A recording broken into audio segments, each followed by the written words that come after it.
Achor, is the author of the book Death of the Justice System. Death of the Justice System. Ms. Achor is a Chicago suburban housewife who suffered the loss of her daughter and continues, according to Ms. Achor, to be victimized by the criminal elements of the justice system. Again, welcome to the show, Ms. Achor. Author, she's an author. We're going to do the book here, too. Also joining us is brother, the gentleman who you seen on the opening piece. That's Eugene Wzorek. Eugene Wzorek is the gentleman that you see in the piece who was fired by the city because of some stuff, but he's going to talk about that. And last but not least, brother Jaime Hernandez. He's with the Hire Truck program. All of you, welcome to Fight the Power. Thanks. Listen, Gene, let's start with you. How are you doing? And tell me where you're at with this case. And you can add a little more of what's happening now since that piece was did.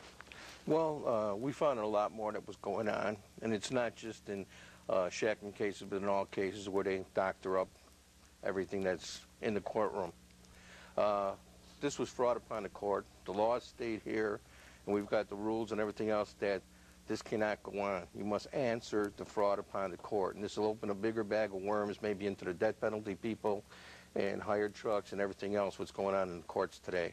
Fraud upon the court has been defined by the Seventh Circuit Court of Appeals to embrace the species of fraud which does not or attempts to defile the court itself, or is a fraud perpetrated by officers of the court so that the judiciary machinery cannot be performed in an unusual manner. It's impartial task of adjudication cases that are presented for adjudication, like Kenner versus CIA, 387 F. 3rd, 689, 1968. 7 Moores Federal Practice 2nd, page 512, 60.23. The Seventh Circuit first states, a decision produced by fraud upon the court is not in essence a decision at all and never becomes final. We have other codes that go with that too. Right. The point being too, besides all this is that we're basing that they frauded, they got to answer the fraud. The first judge never did. They never looked at it because they know it'll destroy the system. Well, let me ask this. Now, you won your case, though, right? Right, definitely. You won your case, but they haven't settled your case.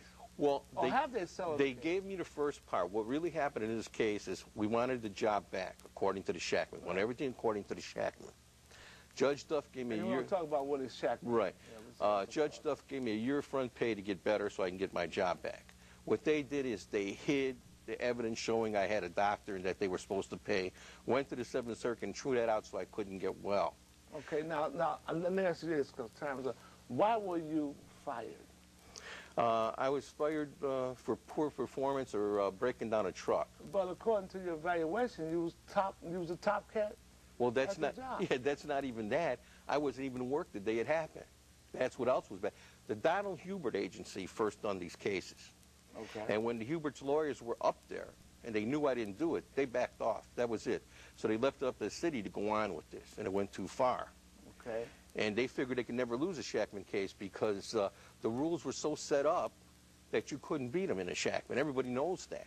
Okay, we got some calls, but call or wait. We want to wait because I want to bring in the other two guests. Linda, Achor, this book, Death of the Justice System. Achor. Achor. I will get it before the show's over. This book is like a Bible. And it's good reading. It's a lot of information. First of all, why did you write this book? I'm a victim of the same thing with the courts. Okay, tell us what happened to you. My husband was fired from a Riverside Country Golf Club, you know. And all these people that, you know, belonged to it were the hoi polloi, you know what I mean? That the same thing happened to him like in a Shakman, except for the fact that he didn't work for the city. Okay. Mara Georges, her husband and family were part of that Riverside Golf Club. Okay. And what they tried to do is get rid of him, and they also gave him a letter saying that he can have unemployment, and he could say he's, you know, being let go because of lack of work. They also told him, they sent him a letter saying he could keep the Cobra insurance because he retired. So when we came to the man that, what is that person that you go to? Arbitrator. EEOC? Yeah. Yeah. He says, look, he says, you got an automatic case here. 3 different things can happen to your husband. He can't get fired for stealing meat, and laid off for lack of work, and retired. He says right there, the jury's going to know something's wrong here. Okay. When they realized that, they realized they had to cheat us. So, But the whole basis of this book is, it's big because these are the same size that the documents are going to be that you're going to go into court with. okay. And the documents in these courts, this book is deadly, and you're not going to get it anyplace else. Mama D used a lot of my documents for her Correct. cases. Correct. So the object is that what they're actually doing is they're forging the transcripts. They're changing it. They're altering it to read what they want. And there is an audio tape that you're able to purchase for $20 a tape on the 20th floor. It's by law. It's federal law. Now this tape, It's an audio tape of your trial okay, or your status hearing or whatever you're doing in court. right. Now, if you would take that audio tape and match it to your transcripts, you will see that they changed the testimony. So there's a, in each court hearing, you have transcripts. That's the person sit there with that little machine. Right. Stenographer, whatever you call them. Right. And then you have the audio piece, right? And Right. basically And it's in the so machine. easy to change So it's in the machine. writings, you know, and on a transcript that you said this, but they can't change your voice. Okay. They can't change the different people's voices talking on that tape, or it would sound ridiculous. So what they chose to do is ignore the federal law. Not, they have a counter up there pretending like they're going to sell you the tapes. Yes. And a little booth there that you could supposed to listen to them for nothing. And these are tapes that of the proceeding. Exactly. Right. And you have a right under the common law right to inspect law. You have a right to purchase these tapes. Yeah, but what happened to you when you sent your check? You called them and sent your check for your tapes. What happened?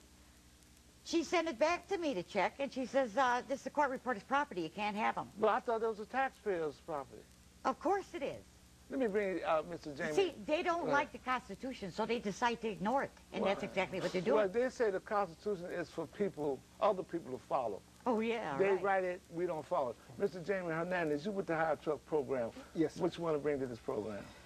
Well, all the fraud and lies that were the true minority companies, what they did to us, they cheated us. Now, what did they do to the minorities or this hire? Because the hire truck program been in the news. People have been convicted and people went to jail, and there's still more to come. But cheated how? What did they do? Okay, well, they took our jobs away and gave it to one certain company, but, I mean, we passed all their new rigorous rules, Yeah. recertified and all this other stuff, and they just, you know, trying to weed us out, the bad ones, but the good ones still stood there. Okay. And we asked for raises, and, you know, as fuel kept on going up, the insurance, they kept on making ridiculous, well, you have to pay more insurance and all that, and they don't pay on time. I'm still owed from February. From February. They say, and then you asked for raises, and they told you you can raise up out of here, right? With the RICO Act, Now, what's the RICO Act? Is it people gonna come- conspire with each other to cheat the public. Like, for instance, Burge. Burge was tormenting her. Which Bird? Commander Bird. Hold it 1 second, caller. Commander Bird. Burge was the one that was torturing those. torturing these